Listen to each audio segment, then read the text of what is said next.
Ah, Kratos. Say what you will about his treatment with enemies or one-dimensional characterization, sometimes it's just lovely to beat the crap out of things, standing on the literal shoulders of enemies. Just awesome, okay? That being said, the codization of the games industry has created this sad need to wedge a lot of fanfic quality schlock in between the shooty smashy bits of most AAA franchises.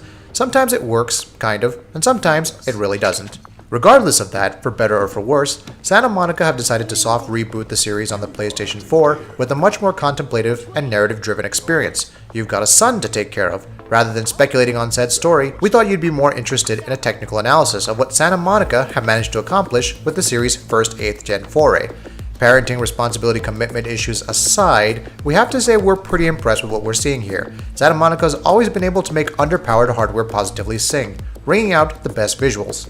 The PlayStation 4 now is a much more accomplished piece of hardware than the PlayStation 3, and the generational leap is evident in the game's E3 trailer. The game features a full HD frame buffer, no 900p shenanigans here. This is backed by a fairly comprehensive post-AA solution. Interestingly, the E3 demo ran with an uncapped frame rate. We're betting that Santa Monica will lock down on a VSync 30 FPS update. This would not only offer a more consistent experience, but it'd free up some additional headroom for visual effects. It's surprising to note that, despite the impending launch of the PS4 Neo, all E3 showcases ran on standard PS4 hardware. The game's visuals are eye-opening enough as it is. In terms of what's possible for the game's Neo version, a 60 FPS version is likely to be the most tangible improvement.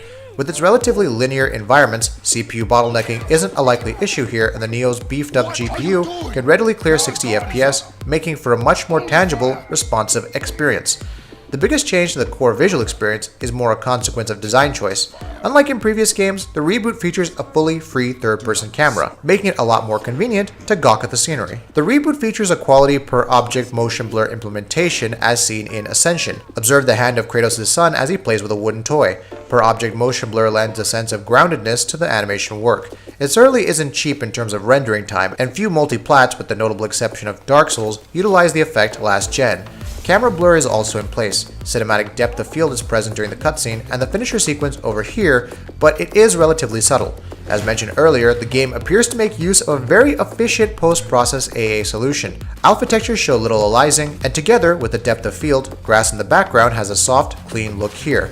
Traditional hardware MSAA is notoriously intensive. While 1080p with FXAA is the usual for multi-plats on PlayStation 4, developers have been experimenting with a variety of post-process techniques with varying results.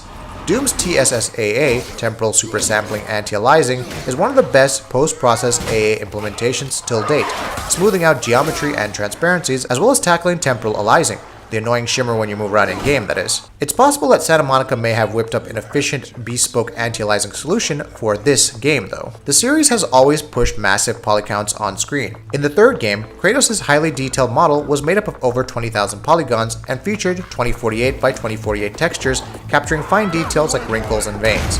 The high-res textures were a luxury, considering that the PlayStation 3 had a paltry 256 MB of dedicated VRAM. The game's relatively static set-piece environments allowed Santa Monica to drastically scale up visual detail up close without having to worry about accommodating a wider open world.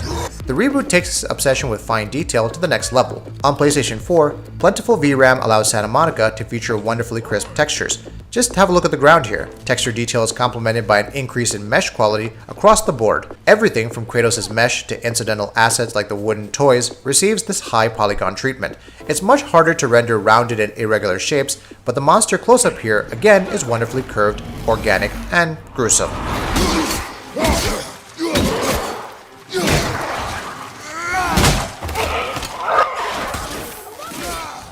This, along with geometric deformation, the real-time footprints in the snow here, lead us to think that the game makes use of hardware tessellation. Tessellation is a DirectX 11 feature that dynamically scales the poly count on objects. It's a feature that 8th gen consoles both support, but which hasn't cropped up in a lot of games. The last time we saw tessellated snow was in Assassin's Creed 3 on PC. Trudging through the New England snow was almost the only fun thing about that game. The game takes another definite step forward when it comes to lighting. The E3 demo makes heavy use of volumetric lighting effects. The light shafts, dust, and haze do a lot for the game's atmosphere. Dense volumetric smoke obscures the fire here. The game appears to use a physically based rendering pipeline. Materials react appropriately to light. The snow is dull without being pasty a la Skyrim. Other materials, including metal, ice, and rock, react appropriately without being overly glossy. Subsurface scattering appears to have been used for skin rendering. Note how Kratos' back responds to sunlight here. He no longer looks like he's been slicked with Vaseline. Screen space reflections make the cut as well, with the fire accurately reflected on the water.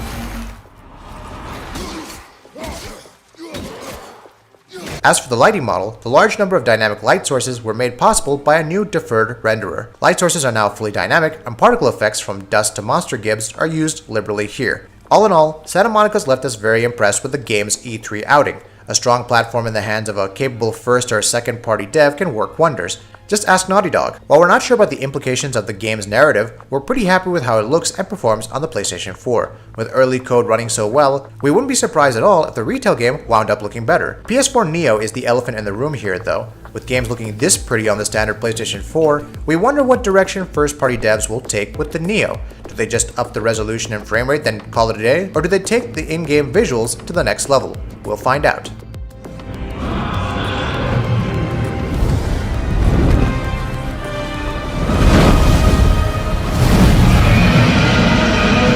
We hope you've enjoyed this video, so please consider subscribing to our channel. We do original content, reviews, graphics comparison, and much more, and try to upload a video every day. Thank you very much for checking us out.